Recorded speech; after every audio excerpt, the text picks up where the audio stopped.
saudara-saudara di sini masih banyak tempat ya, supaya enak hanya satu pandangan saja. Ayo ya, bisa pilih di mana. Baik, shalom. Bulan ini kita senang ya, ada 4 yang berulang tahun ya. Sultan, selamat ulang tahun. Ellen mana Ellen? Oke, selamat ulang tahun Ellen. Tio umurmu udah berapa sekarang? 19. Wih. 16 ya? Oh ya 16. Masih SMP ya? SMA ya? SMA ya. Satu lagi Riris. Riris besok, tapi selamat ulang tahunnya sudah ada banyak di grup. Saya pikir kamu udah ulang tahun Riris ya.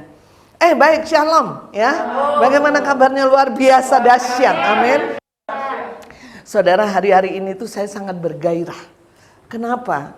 Karena saya percaya bahwa sebentar lagi, ini waktu-waktu ke depan ini, Tuhan tuh sedang mempersiapkan panggung. Tahu ya, panggung ya. Karena saudara dan saya mau dipromosikan. Amin. Harus ada panggung dulu dong. Betul nggak? Ya, supaya saudara dipromosikan, didisplay. Ya, kalau pameran tuh didisplay ya. Dipertontonkan kepada dunia ini. Dan Tuhan sedang menciptakan panggung, saudara. Makanya hari-hari ini firman-firmannya itu terus membersihkan saudara, betul? Ya, bagaimana kita tidak boleh hidup di dalam kebencian, iri hati, begitu ya? Ya, karena saya percaya sebelum saudara dirilis di panggungnya Tuhan, nggak ngerti panggungnya itu nanti apa, entertain, apakah saudara nanti suatu saat jadi pemain sinetron, betul? Ataukah nanti di panggung politik ya, pemimpin-pemimpin, atau di pendidikan. Tapi saya percaya bahwa Tuhan sedang mempersiapkan panggung bagi orang-orang benar. Ya, apakah nanti Mbak Mel punya begitu banyak keterampilan bahasa? Nggak ngerti. Tapi yang jelas bahwa ini fase di mana hari-hari ini Tuhan sedang dandani bersihkan saudara. Amin. Karena nggak mungkin lah di display, di promosi jelek, betul nggak? Harus sekarakter dengan dia, betul? Sama seperti Yusuf, saudara. Pernah ingat ya kasus tentang Yusuf ya? Bagaimana dia punya mimpi, dia akan menjadi orang besar, betul nggak? Tapi mimpi itu tidak serta-merta terjadi. Dia sudah dikasih tahu bahwa itulah panggungmu, kata Tuhan. Tapi nggak serta-merta kan Yusuf langsung jadi raja, betul nggak? Tapi dia mengalami proses demi proses, saudara. Ya, jadi memang itulah cara kerja Tuhan, amin. Ya, jadi wah Yusuf diproses dengan kebencian, betul ya? Kalau dia mau benci bisa benci, saudara. Dengan saudara-saudara, dia salah apa? Betul. Hanya gara-gara bapaknya lebih sayang dia daripada yang lain, betul? Hanya itu, Yusuf tidak punya celah, gitu. Tapi saudara-saudara benci sekali, betul nggak? Dimasukin ke dalam sumur, ya, masukin ke Potifar dan segala macam, dijolimi di sana, di kepala penjara, ditipu sama kepala penjara, nggak mau nolong dia, padahal kepala penjaranya ditolong. Saudara, kalau kita lihat seperti itu, sebetulnya Tuhan sedang mempersiapkan Yusuf untuk ada nanti di panggungnya. Amin. Nah, saya percaya bahwa akhir-akhir ini Tuhan sedang membombardir saudara dengan firman, supaya firman itu membersihkan saudara, betul nggak ya? Anak-anak muda, ya apapun lah saudara sekarang keadaannya, tapi Tuhan akan bersihkan saudara, ya. Nah, ketika saudara sudah dibersihkan, otomatis Tuhan akan memberikan apa? Memberikan potensi, amin. Potensi kemampuan yang dunia nggak miliki, kemampuan rohani. Jadi suatu saat misalnya, ya misal nih, nggak tahu 3 tahun lagi, 5 tahun lagi, kita nggak tahu, betul nggak? Tapi begitu saudara dirilis, saudara memiliki bukan saja karakter ilahi, ya ingat ya, karena sudah diproses, tapi Tuhan sedang membawa potensi. Kalau kamu memang di dunia pendidikan, misalnya suatu saat ya, Bang Sultan di dunia pendidikan sekarang karena sekolahnya di UPI, saudara menjadi guru yang berbeda. Karena ada potensi yang luar biasa yang dari surga yang diperlengkapi buat saudara, supaya ketika saudara ada di panggungnya sama seperti Yusuf, orang akan melihat dia orang yang disertai Tuhan. Amin. Makanya saya bergairah, saudara. Saya merasakan bagaimana Tuhan bersihkan gerejamu, karena ini waktunya ke depan dunia akan semakin gelap dan mereka akan butuh kita, saudara. Kegelapan itu mau tidak mau butuh terang, betul nggak saudara? Saudara kalau gelap gimana? Oh, lilin sebesar gini aja bermanfaat buat saudara. Kalau saudara terang, lilin segini buang aja, betul nggak? Saudara akan cari di mana ada lilin. Nah kalau saudara tahu kok saudara punya lilin segini, oh itu berharga sekali buat. Jadi percayalah saudara, kalaupun dunia sekarang semakin gelap, Tuhan sedang persiapkan saudara menjadi generasi yang seperti matahari. Sehingga tiba waktunya, semakin gelap dunia ini, kau akan menjadi terang buat mereka. Inilah panggung yang sedang disediakan. Amin. Aduh, saya bergairah. Saudara bergairah nggak, saudara? Denny, ya. Saya bilang, jangan berpikir nih, aduh, tante saya nggak punya potensi, saya nggak punya apa-apa. Panggung saya apa ya? Asal jangan panggung sandiwara aja ya, tante ya. Nggak usah mikirin panggungnya, men. Jangan berpikir kok nggak punya potensi. Tapi kalau kau mau dibentuk oleh Tuhan, dibersihkan dengan sikap respon yang benar, percayalah ketika Tuhan bersihkan, ini cara kerja Tuhan dari dulu sampai sekarang tidak berubah. Ketika kau dibersihkan, kau akan diberikan potensi rohani dan panggungnya sudah disediakan oleh Tuhan. Amin. Saya nggak tahu di keluarga saya nggak bawa firman seperti ini ya, Mas Rama ya. Tuhan gerak ini. Ya, jadi saya yakin sekali bahwa saudara menjadi orang-orang yang berdampak. Amin. Kalau gantang, kalau terangmu ditaruh di bawah gantang, nggak bersinar dong. Bagaimana caranya? Harus dinaikin. Siapa yang naikin? Tuhan. Tuhan yang kasih panggung. Ya, apa ya Tuhan? Panggung. Ya tunggu aja. Amin. Tiba waktunya kau akan dirilis. Bagianmu apa? Setia. Proses demi proses, respon dengan benar. Karena itu memang cara kerja Tuhan. Lihat aja di Alkitab, betul? Yakub semuanya. Ya, hari ini saudaraku, kita akan belajar masih tentang kasih. Kita belajar tentang bertumbuh di dalam kasih. Amin. Jadi kalau berdoa Tuhan, saya percaya sama seperti Yusuf, engkau akan persiapkan menjadi raja. Saya nggak tahu Tuhan panggung saya apa, tapi saya percaya bahwa saya akan menjadi terpandang. Nggak jahat loh jadi terpandang. Karena firman Tuhan memang bilang, kamu dulu bodoh, kamu dulu tidak terpandang, kamu dulu tidak terkenal, kata Paulus. Tapi sekarang, jadi terpandang, terkenal itu bukti bahwa kita berdampak, betul nggak? Jadi Tuhan satu saat Tuhan, aku pasti dikenal orang. Aku pasti berdampak. Bukan untuk apa-apa. Supaya terangku tidak dibawa ganteng. Diangkat tinggi oleh Tuhan. Ada panggung. Ya. Saudara, kalau panggung itu orang terpusat. Sini si panggung nih. Saudara, semua terpusat ke saya ya. Ngerti ya? Nah, Tuhan akan pakai hidupmu seperti itu. Semua perhatian akan terpusat pada saudara. Dan mereka akan mengerti, memahami, memperhatikan bahwa engkaulah orang-orang yang disertai Tuhan. Suatu saat mereka akan percaya bahwa Yesus yang ada dirimu adalah besar dan ajaib. Amin. Nah, hari ini kita belajar tentang bertumbuh dalam kasih. Kita buka 1 Korintus 13. Ini kemarin Penatua Liu sudah bagikan. Ini pagi kita ada masalah dengan ini rekaman, jadi hari 1 Korintus 13 ayat 1 dan 3 sampai ke 3.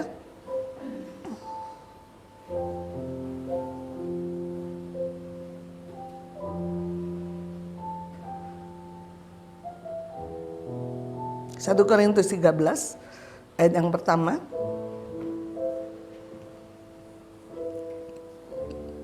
Bagaimana Mbak? Oke. Saya baca ayat yang ganjil, nanti saudara anak-anak muda yang kena, baru kita sama-sama ya. Oke, yes. Sekalipun aku dapat berkata-kata dengan semua bahasa manusia dan bahasa malaikat, tetapi jika aku tidak mempunyai kasih, aku sama dengan gong yang berkumandang dan canang gemerincing. Ayat yang kedua, 1, 2, 3. Sekalipun aku mempunyai karunia untuk bernubuat dan aku mengetahui segala rahasia dan memiliki seluruh pengetahuan, dan sekalipun aku memiliki iman yang sempurna untuk memindahkan gunung, tetapi jika aku tidak mempunyai kasih, aku sama sekali tidak berguna. Ayat ketiga, sama 1, 2, 3. Dan sekalipun aku membagi-bagikan segala sesuatu yang ada padaku, bahkan menyerahkan tubuhku untuk dibakar, tetapi jika aku tidak mempunyai kasih sedikit pun tidak ada. Saudaraku, ini cerita sekalipun ya. Saya bisa ilustrasikan ini. Sekalipun engkau hebat, ya, engkau pengetahuan yang luar biasa, juara terus cum laude, ya.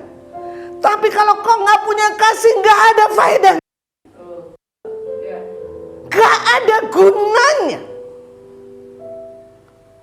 Sekalipun kau bisa melayani, sembuhin orang, bernubuat, punya penglihatan, ya, imanmu besar, bisa memindahkan gunung.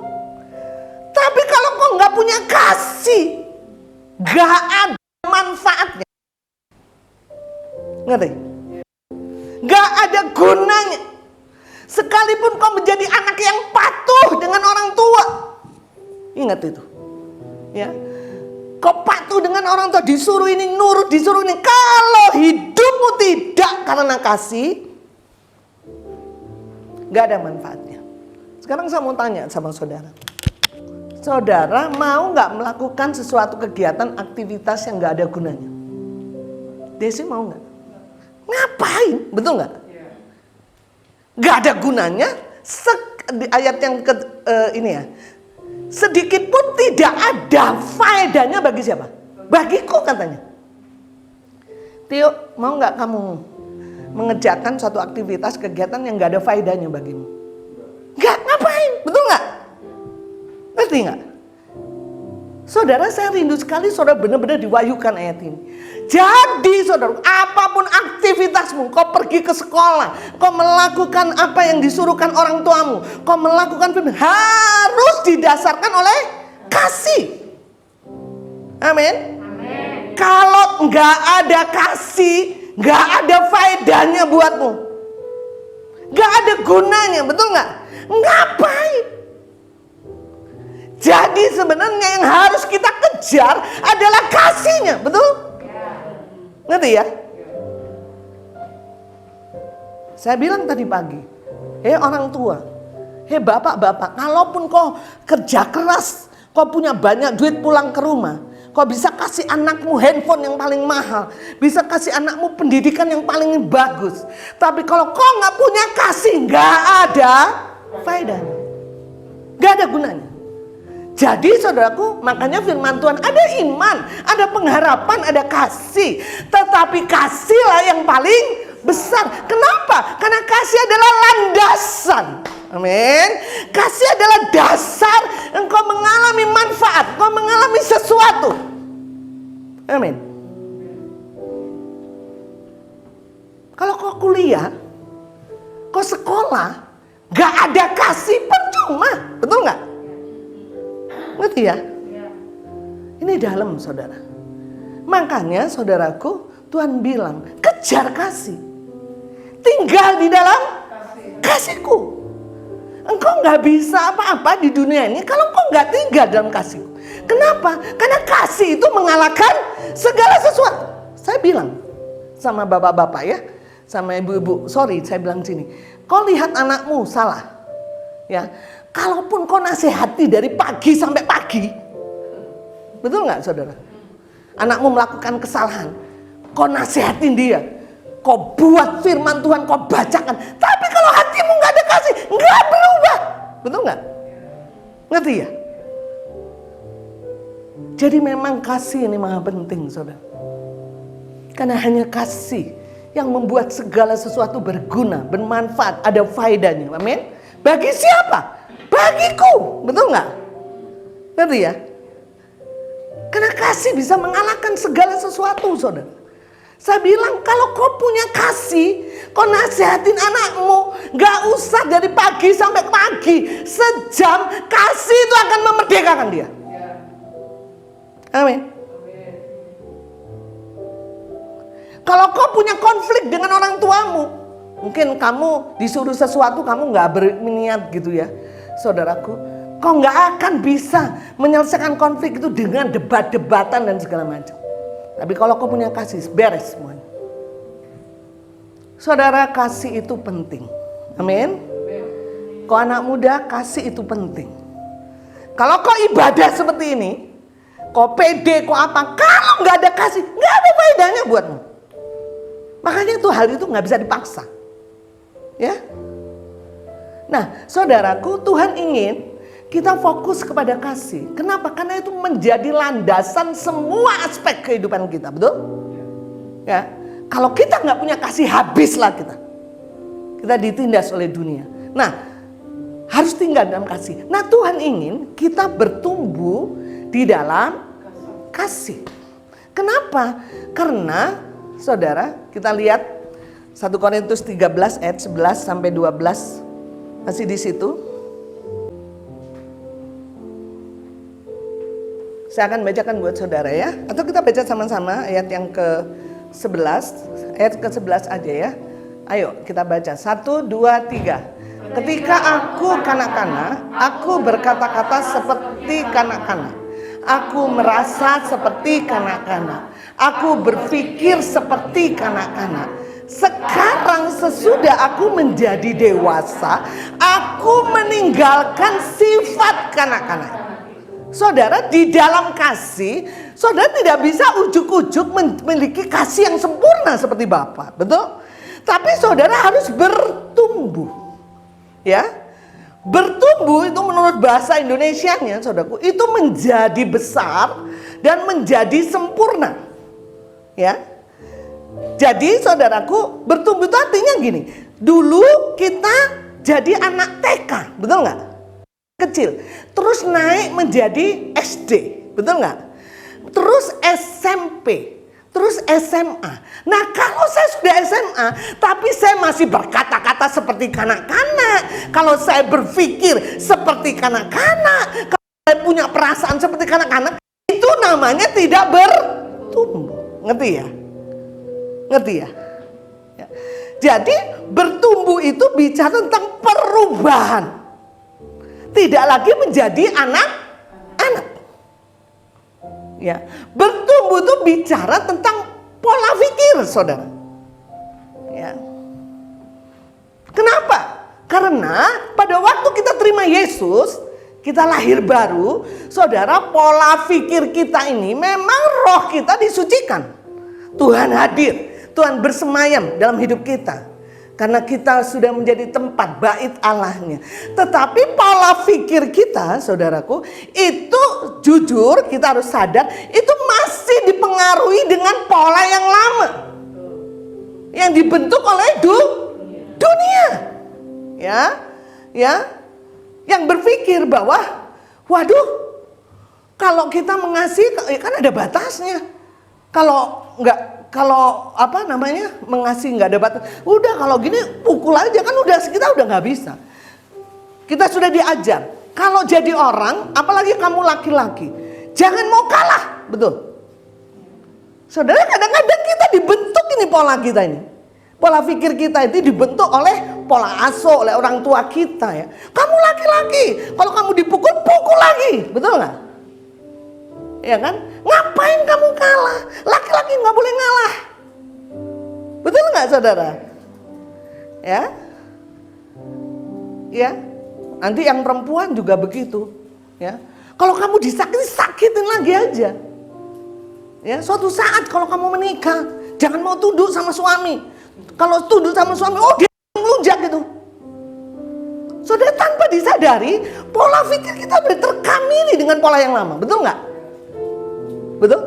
Nah, inilah yang harus dihancurkan. Betul? Saya kasih contoh. Marta dan Maria. Saudara pernah dengar cerita tentang Marta dan Maria? Suatu ketika Tuhan Yesus datang ke rumahnya Marta dan Maria ya. Nah, mereka senang sekali Marta Maria. Marta, saudaraku, dia sibuk seperti Mbak Minten ya. Masak, wow, masak kasih yang terbaik. Ya, kalau perlu, wah B2 segala macam dimasak, segala macam B, saudaraku, dimasak. Saudara, Maria beda, betul nggak? Boro-boro dia pikir gitu, dia langsung deprok di bawah kakinya Tuhan. Marta pikir kurang ajar di Maria. Betul nggak? Kenapa dia seperti itu? Kenapa dia konflik batin? Karena pola pikirnya yang salah. Betul nggak saudara? Ngerti ya? Ya, pola pikirnya kalau mengasihi Tuhan harus dilayani dengan masakan. Betul?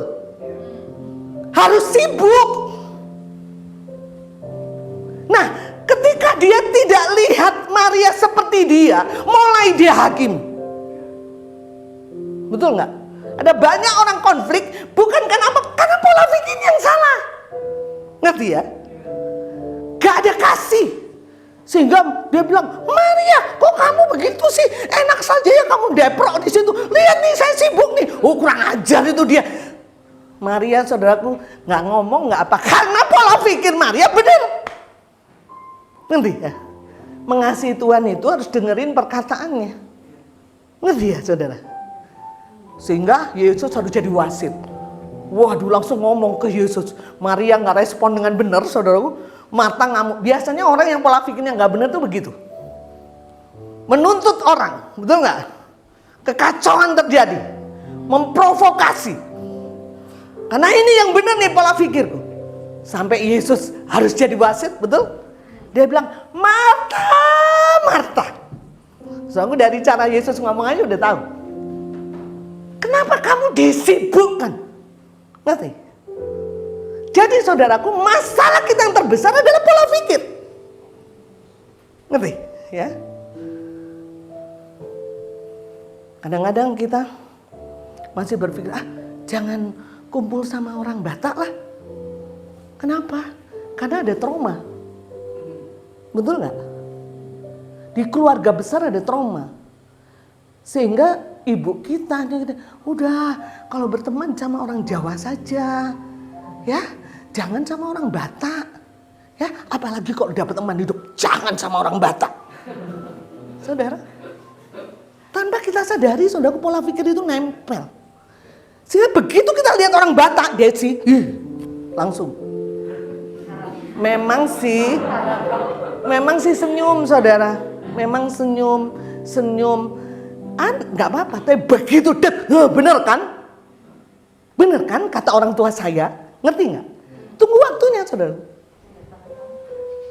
Betapa sering kita seperti itu, betul? Saudara setuju dengan saya? Nah, Tuhan bilang pola pikir ini yang harus bertumbuh.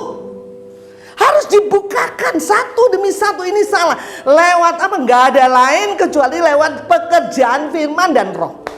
Saudara, saya mau kasih tahu, Tuhan kenapa sih kita ingin bertumbuh di dalam kasih, menjadi besar, menjadi sempurna?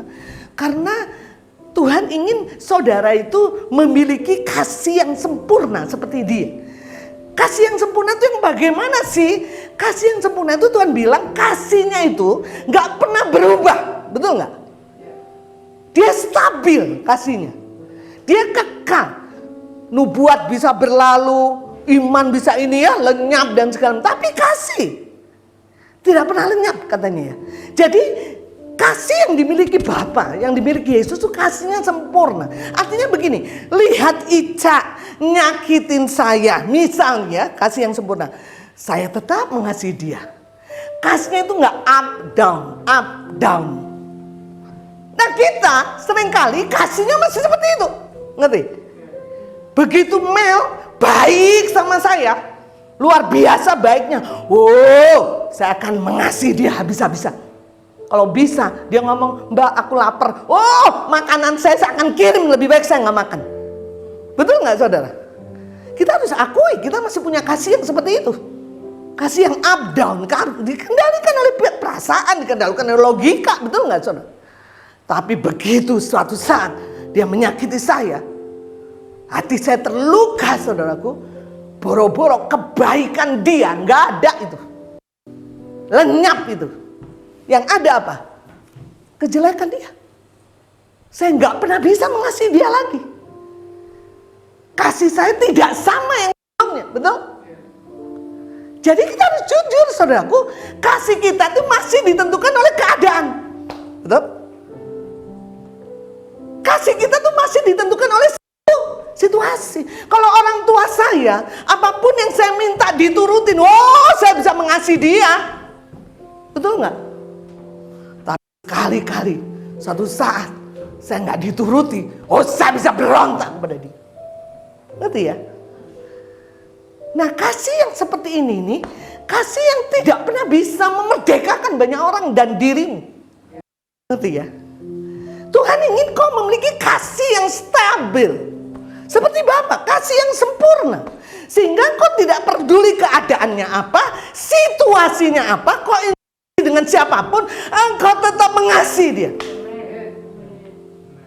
Dan itu memang gak gampang, betul gak?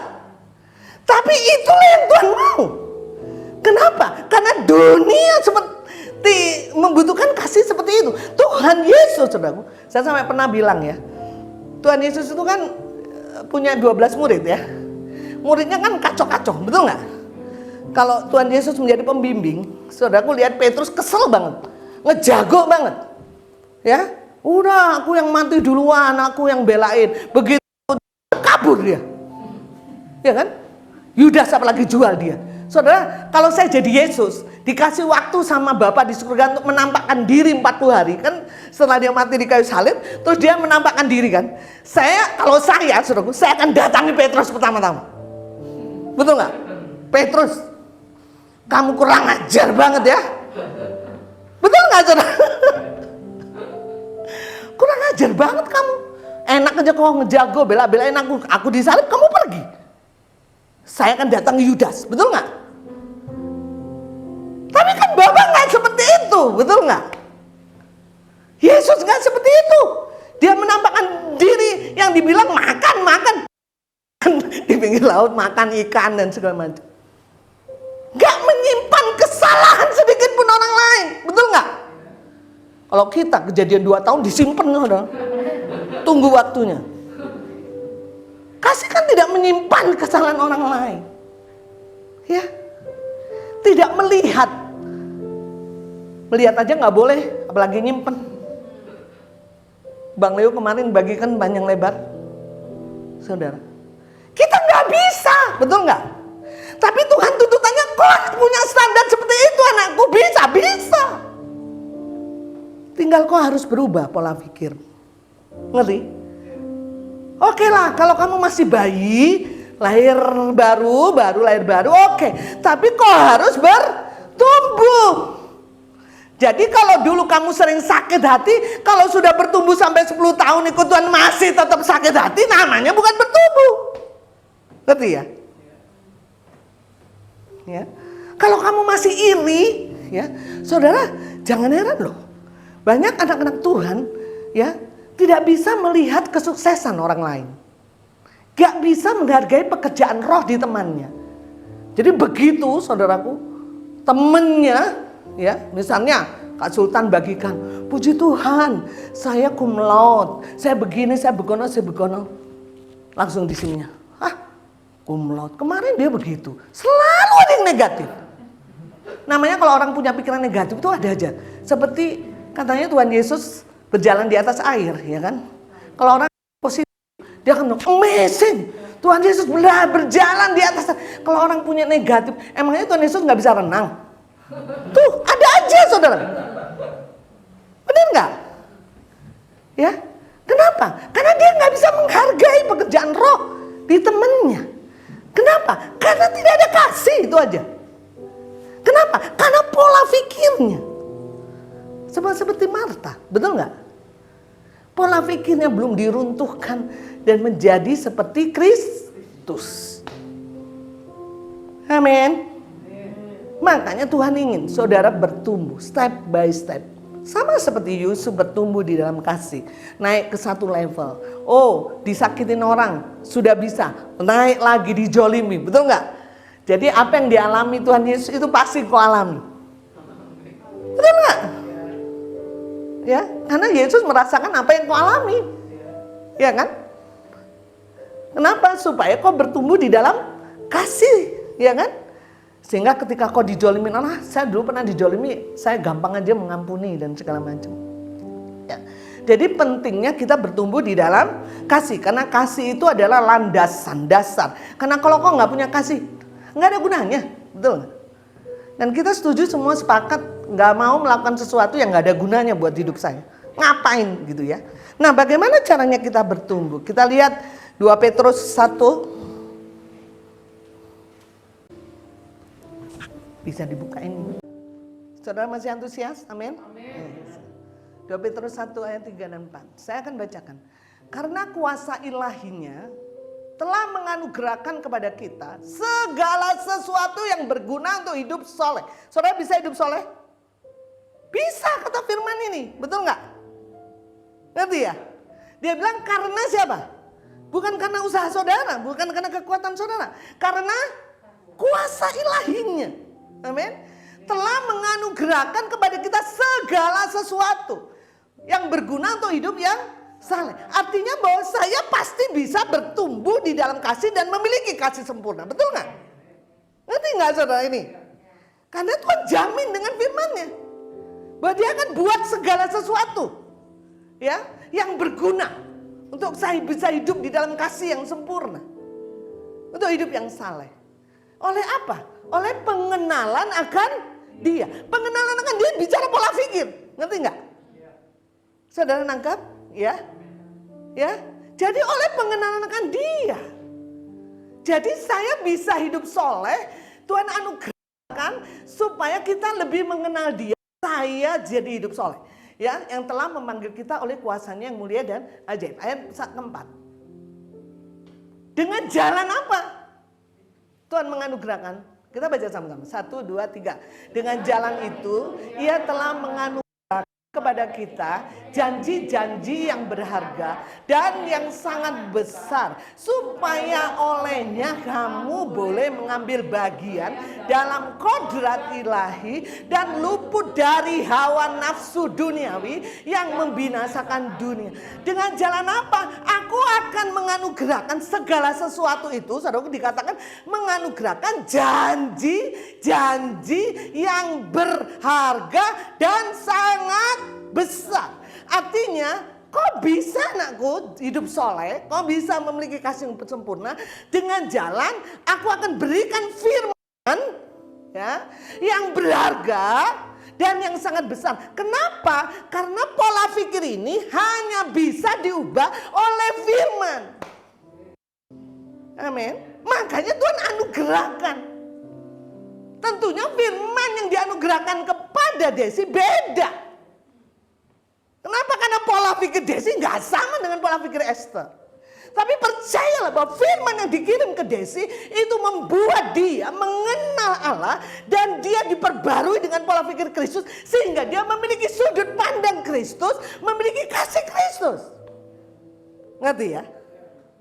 Makanya saudaraku, saya sudah pernah bagikan pada waktu rumah kasih, kasih itu harus selaras paralel dengan ketaatan kepada kebenaran. Ya. Janji-janji yang besar, berharga, dan supaya katanya apa? Kalau saya terima janji berharga dan yang sangat besar, supaya saya boleh mengambil bagian dalam kodrat ilahi. Saudara tahu kodrat ilahi artinya apa? Kodrat ilahi itu karakter ilahi, betul nggak? Ya, joy, ya, kehidupan ilahi. Saya boleh mengalaminya, ya. Dan saya luput dari hawa nafsu. Kenapa luput dari hawa nafsu? Kenapa nggak luput dari apa gitu? Karena hawa nafsu inilah tuh saudaraku, itu yang merusak pola pikir kita, betul? Ngerti ya? Jadi saya mau katakan kepada saudara, saudara bisa bertumbuh di dalam kasih. Ini jaminannya. Ya. Kenapa? Karena Tuhan akan, makanya diperlukan hati yang terbuka. Ketika kau menghadapi situasi, saudara, kadang-kadang iblis itu kan licik ya. Dia itu kan nggak ada kerjaan, kerjaannya itu dia hanya mengaum-ngaum, betul nggak? Mengaum-ngaum seperti ya serigala yang mengaum. Artinya apa? Begitu saudara punya masalah, karena iblis saudaraku, dia tidak akan pernah masuk dalam hidupmu kalau kau nggak kasih pintu, kau nggak kasih celah, kau nggak izin. Ya, dia nggak tahu passwordmu, ya kan? Ngerti ya? Kalau komputer tuh dia nggak tahu password hidupmu. Rahasia itu sama kita dengan Tuhan. Lah kalau bisa masuk ke komputermu, karena kau izinkan dia masuk. Ngerti ya? Izinkan masuk itu apa? Dia kan keliling-keliling nih. Begitu Mel, ya, konflik gitu. Sakit hati dengan mamanya misalnya. Kesel saya dengan mamanya, ceriwis banget. Wah, gitu ya. Ya, iblis langsung tak. Dia langsung. Begitu dia responnya salah, masuk dia. Betul nggak? Masuk, ada tempat pijakan di apa? Pola pikir. Ngerti ya? Bukan di sini kan Tuhan bersemayam, betul nggak? Di pola pikir, saudara. Apa yang dia kerjakan? Mengintimidasi. Katanya dia pendoa syafaat gini-gini, hidupnya kayak gitu. Apa sih gini sih, bullshit lah gini-gini. Bener gak? Kau sudah kalah itu, saudara. Karena kau sudah dikendalikan oleh tipu muslihat. Makanya kadang-kadang kalau udah orang sakit hati, gak bisa tidur, saudara. Ya kan? Terus saja mikirin masalah itu. Ya. Iblis akan bawa saudara untuk terus pikirin masalah. Sehingga masalah itu menjadi berhalamu. Ya, lihat mamanya Mel, udah kesel. Dengar suaranya udah kesel, apalagi lihat mukanya. Pernah nggak ngalami kayak gitu? Iya, Tio bener nggak? Kalau kamu benci sama mamamu, iya kan? Mama ini nggak ngerti sih. Gua kan udah gede kayak anak kecil aja, diatur-atur, mandi diatur ini dia. Gua udah 16 tahun. Ya mungkin begitu mamanya. Tapi kan kita responnya juga nggak boleh begitu. Ya kan? Kenapa? Karena kalau kita respon salah, iblis masuk. Betul nggak? Ingat saja. Kalau iblis masuk dalam hidupmu, ada pencuri, membunuh, dan membinasakan. Itu aja tujuannya, saudara. Jadi dia itu sampah. Betul? Jadi saudara, cepet buang. Saya sama Desi ya. Desi, kalau Ica tiap hari bangun tidur senengnya main di bak sampah. Apa yang kamu lakukan? Sebagai kakak? Marahin. Ica, kamu tuh gak ada kerjaan apa? Senengnya di bak sampah, itu kan kotor. Itu virus, itu bakteri. Saudara, kenapa seringkali kita bikin hidup kita bak sampah? Betul? Iya gak? Kita biarkan iblis dengan sakit hati kita masuk. Dia mulai kendalikan pola pikir kita. Kita fokus terus kepada masalah. Sehingga kita nggak tulus mengasihi orang tua kita. Hanya karena orang tua kita terlalu keras. Betul nggak? Ya, kita mulai berontak. Biarin aja. Gua mau kayak begini. Kalau gua kayak begini, gimana itu responnya? Itu kerjaan iblis, saudara. Dia mulai mencuri, membunuh, membinasakan kau. Oh saudaraku, itu sampah. Buang. Amin. Tapi beda saudaraku, kalau engkau terbuka dengan firman. Betul? Karena kan Tuhan bilang, kau bisa hidup saleh, aku udah masuk dalam kodrat lain. Asalkan kau mengambil firman. Aku menganugerahkan firman yang sangat besar dan berharga. Dahsyat ya. Jadi apa yang kita perlukan untuk bertumbuh? Hanya firman, betul? Dan Tuhan janji mau kasih sama saudara. Jadi setiap persoalan pasti ada firman yang buat solusi. Amin? Amin, saudara. Kalau kau kesal sama orang tuamu, ada firman. Amin? Masalahnya kau mau terbuka enggak sama Tuhan? Atau kau mau respon iblis? Itu aja. Betul enggak, saudara? Saya diajar sama pembimbing saya, saudaraku. Kamu harus berketetapan hati. Saudaraku, berketetapan hati itu beda ya. Misalnya, Yusuf atau Daniel, dia berketetapan hati untuk tidak makan makanan raja. Ngerti ya? Jadi itu inisiatif dari dia, bukan orang lain, betul nggak? Nah, berketetapan hati itu keputusan dari diri saya, komitmen. Saya, kata Daniel, gak mau makan makanan raja. Sehingga dalam hidupnya, saudaraku, dia ditawarin pakai gaya apapun, dia gak mau. Ngerti?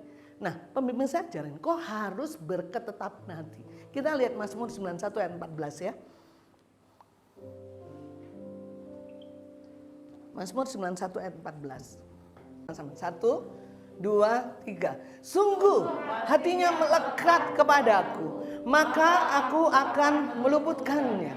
Aku akan membentenginya sebab ia mengenal namaku. Saudara, kalau saudara baca di Amplified atau King James Version, nggak usah dibaca di sini ya. Dia bilang because pokoknya ginilah. Karena kamu set hatimu untuk mencintai aku, kata Tuhan. Ya, jadi set, bicara set itu bicara saya memutuskan, ngerti nggak? Saya berketetapan hati untuk mencintai Tuhan lebih dari segalanya, ngerti ya? Ngerti ya? Nah, saudara, maka Tuhan akan meluputkan. Meluputkan dari mana? Dari sakit hati, dari apa segala macam, betul nggak? Ya, jadi saudaraku, ketika saya ada konflik, saya sudah pasang, kan saya pagi-pagi sudah set berketetapan hati. Jadi apa nih Tuhan? Aku mengasihi Engkau nih. Ampuni dia, ampuni, betul nggak? Ya, saya nggak beri celah kepada si jahat ngatur pikiran saya. Ngerti? Cepat-cepatan, betul nggak? Lebih cepat mana, betul nggak saudara? Karena saya sudah biasa set, tahu nggak di set itu saya mau set nih, seperti Kak Rama nih sekarang. Ini nggak pas nih Mbak Yus nih, Tante Yus nih untuk khotbah, di set, betul nggak? Jadi kita, ya kan yang set, yang berketetapan hati. Jadi kalau kau berketetapan hati untuk mengasihi, berarti orang yang mengasihi dia, orang yang melakukan firman-Nya, betul nggak? Begitu kau disakiti, oh sampah. Aku mau ampuni, mau dia yang salah atau saya yang salah, mau dia yang benar atau saya yang benar, pokoknya ampuni. Ngerti? Nah iblis gak sempet masuk dalam hatimu, pikiran, ngerti gak? Gak mau aku, ini sampah. Ya, kenapa gereja tidak penuh dengan kemuliaan, saudara? Pulang boleh ibadah ribuan orang, ya, mega church apapun itu. Karena satu dengan yang lain, relationnya bad, hubungannya jelek, betul nggak? Nyimpen sakit hati, nyimpen konflik, betul nggak? Dia bisa melayani saudaraku, tapi terluka satu dengan yang lain. Bagaimana mungkin kemuliaan Allah turun?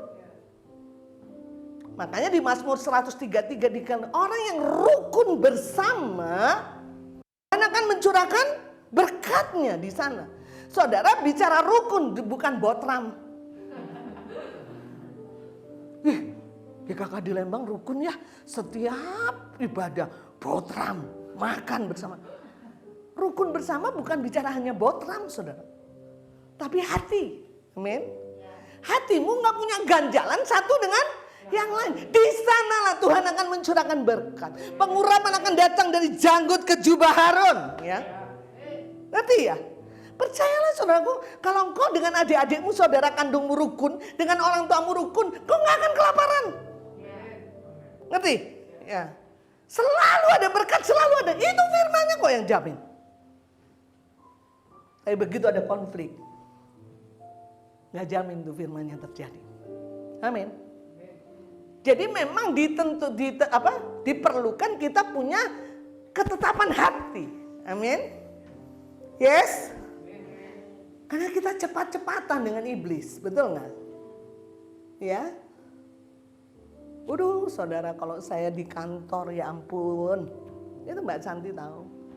Kita interaksi dengan, ya bukan hanya saya di kantor, saudara juga di rumah ya. Paling sering kan di rumah ya, dengan adik, dengan orang tua, saudara ya. Makanya kadang-kadang ada perseteruan sedemikian rupa di keluarga, saudaraku, sampai anak semakin dewasa nggak bisa ngomong sama orang tua, ya heran itu, ya. Jadi dia itu bisa ngomong sama bapaknya tetangga, heran kan? Kenapa ya kalau sama bapaknya si itu saya bisa nyaman gitu ya? Kenapa saya sama bapak sendiri kok nggak bisa nyaman? Ya karena saudara nggak punya kasih aja, betul nggak? Masalahnya kan pola pikir, betul nggak? Ya, coba saudara berketetapan hati dan mulai terbuka dengan firman. Firman itu yang mengubah, ya. Jangan pernah berpikir bahwa kau bisa mengubah orang, nggak pernah bisa. Tapi ketika pola pikirmu berubah, engkau akan mengubah orang. Karena hidupmu berubah, betul nggak? Ya, jangan pernah berpikir kau menuntut orang mengasihi kamu, nggak akan pernah, betul nggak? Tapi ketika kau mengasihi dia, dia akan mengasihi kamu. Itu udah hukum, saudara. Ngerti ya? Makanya iblis bikin supaya kita nggak pernah bisa mengasihi orang. Karena itu kerjaan dia. Kalau nggak gitu nggak punya job dia. Betul nggak, saudara? Proyeknya kan saudara, betul nggak? Jangan kasih dia job. Biarin dia nganggur. Betul nggak? Amin. Yes. Kemarin Penatua Leo Urapi, terus dia istrinya datang, saya ngobrol sharing, makanya saya pas pengurapan anak muda baru turun, dia bilang, Mbak, saya berdoa untuk Lembang, kata dia. Impresi yang Tuhan berikan bahwa ini akan menjadi jemaat mula-mula. Amin, saya bilang gitu. Jemaat mula-mula yang penuh dengan kasih. Saudara, jemaat mula-mula dulu terkenal kenapa? Karena kasih.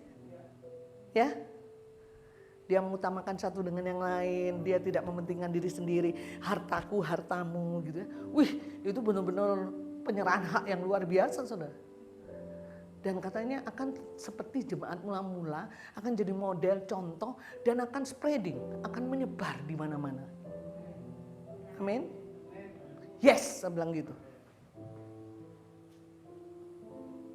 Saudara, saudara harus ngerti ini dengan dalam, amin. Saudara butuh kasih yang sempurna itu tinggal dalam hidup, bertumbuh, punya ketetapan hati. Ya, bagaimana caranya? Tuhan menganugerahkan firman, terbuka dengan firman, amin.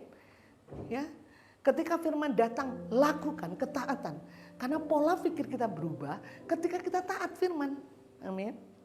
Kalau engkau tinggal dalam kasih, kau akan menuruti perintahku, kata Tuhan kan, amin. Tuhan bilang, aku akan menganugerahkan segala sesuatu yang berguna untuk kamu hidup soleh. Dengan jalan, caranya ada. Menganugerahkan janji-janji yang berharga dan sangat besar. Supaya kamu masuk di dalam kodrat ilahi dan luput dari hawa nafsu. Luput dari kebencian, luput dari iri hati, betul gak? Yang ada damai, sejahtera, dan sukacita. Sehingga apa? Iblis itu pusing lihat saudara. Iya kan? Dipakai ini mengasihi. Denny disentil mengasihi. Desi disentil. Ini apa sih? Iblis begitu ya. Dan saya yakin ketika itu terjadi, nggak usah penginjilan. Orang-orang akan datang ke sini. Karena kegelapan pasti cari terang. Amin.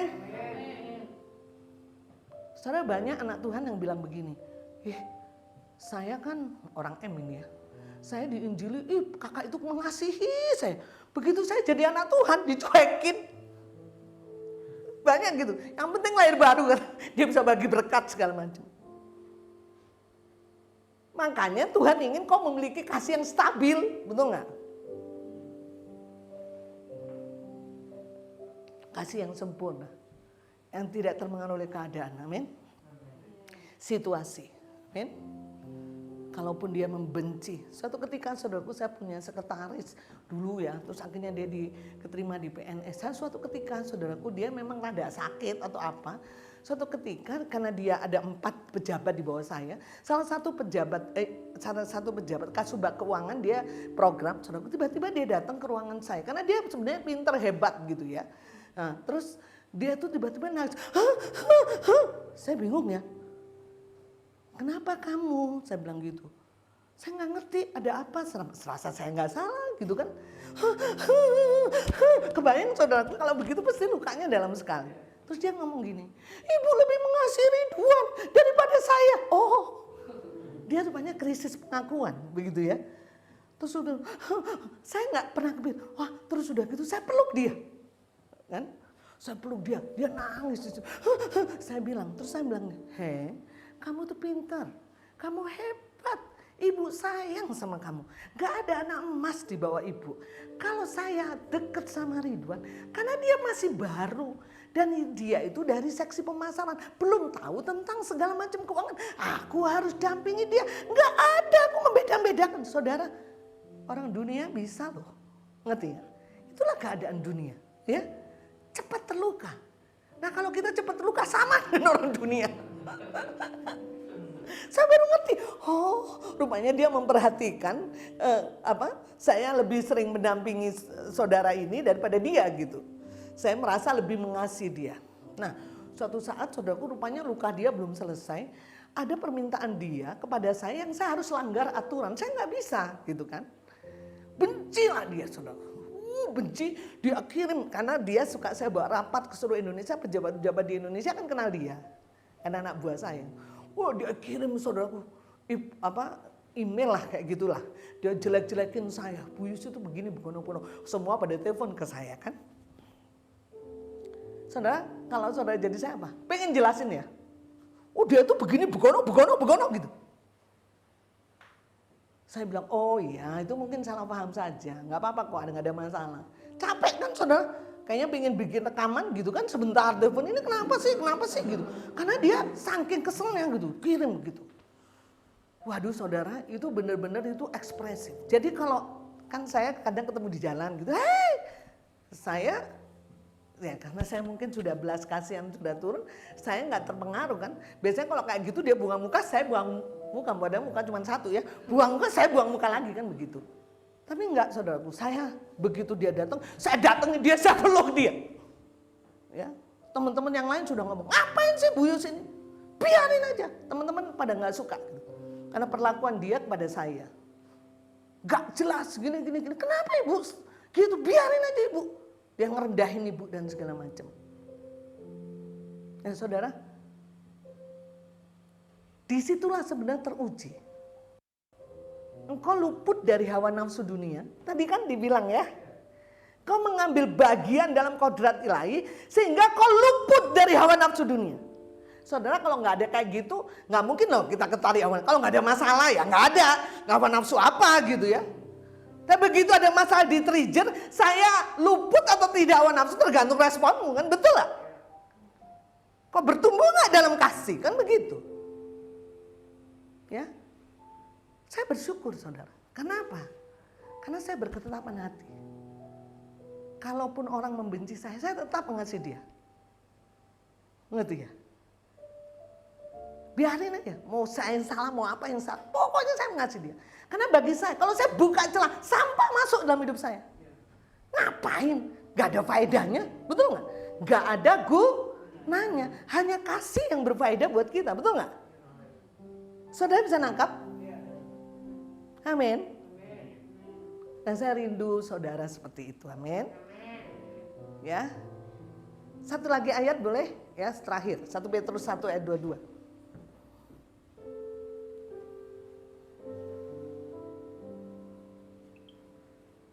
Kita baca sama-sama nih ayat yang terakhir. 1, 2, 3. Karena kamu telah menyucikan dirimu oleh ketaatan kepada kebenaran, sehingga kamu dapat mengamalkan kasih persaudaraan yang tulus ikhlas. Hendaklah kamu bersungguh-sungguh saling mengasihi dengan segenap. Saudara, dikatakan kita bisa mengamalkan, ya, kasih persaudaraan. Saya bisa mengasihi dengan sungguh-sungguh karena di awalnya ada karena kamu. Karena kamu ini jadi begini gitu kan. Karena kamu telah apa saudara? Menyucikan dirimu oleh apa? Menyucikan dirinya oleh apa? Ketaatan kepada tidak ada kasih tanpa kebenaran. Ngerti ya? Jadi ketaatan kepada kebenaran itu harus digaris bawah. Dengan demikian kita bertumbuh kasih kita dan kita bisa mengasihi saudara yang lain. Sekali lagi Allah telah menganugerahkan janji-janji yang berharga dan besar. Ya kan tadi ya, sangat besar untuk apa? Untuk kita masuk dalam kodrat ilahi dan luput dari hawa nafsu. Jadi setiap masalah hidupmu selalu ada firman. Mari temukan itu, terbuka untuk Tuhan. Supaya iblis tidak masuk dalam hidupmu, tapi engkau bisa menghancurkan si jahat dan kau bisa mengasihi. Sehingga kasih kita makin dewasa. Kita tidak lagi menjadi kanak-kanak, betul? Kita tinggalkan sehingga kasih kita stabil. Ada keadaan, ada situasi, kita tetap mengasihi. Orang tua saya benci saya, orang tua saya enggak kasih apa yang saya ingin, saya tetap mengasihi orang tua saya. Saya enggak akan pernah benci, betul enggak? Karena saya sudah berketetapan hati itu sampah. Gak mau sedikit pun sampah dalam hidupmu. Gak mau. Siapa yang mau? Betul gak? Sampah banyak virus kok. Ya, kalau saya punya anak, tiap hari main di sampah, saya bisa marah itu. Saya percaya Tuhan juga begitu atas hidup. Karena hidupmu baik. Dia rindu hanya kasih yang memerintah atas hidupmu. Amin. Segala dia dasarkan atas kasih. Sehingga semuanya berguna atas hidup. Berfaedah, bermanfaat. Kau cum laude dengan kasih, nama Tuhan dimuliakan. Kau sekolah, kau ini melakukannya dengan kasih. Bukan karena tuntutan. Betul gak? Kau mengasihi orang tua karena kasih. Ya, kau menuruti apa? Karena kasih. Kau ikut ibadah, kau ikut doa, bukan karena supaya saya dilihat orang tua saya supaya nggak marah. Ya biarinlah saya ibadah, yang penting orang tua saya kan nggak marah, yang penting saya sudah absen. Saudara, nggak ada faedahnya. Tapi kalau kau ibadah, kau segala macam dengan kasih, ada faedahnya. Amin. Mari kita bangkit berdiri.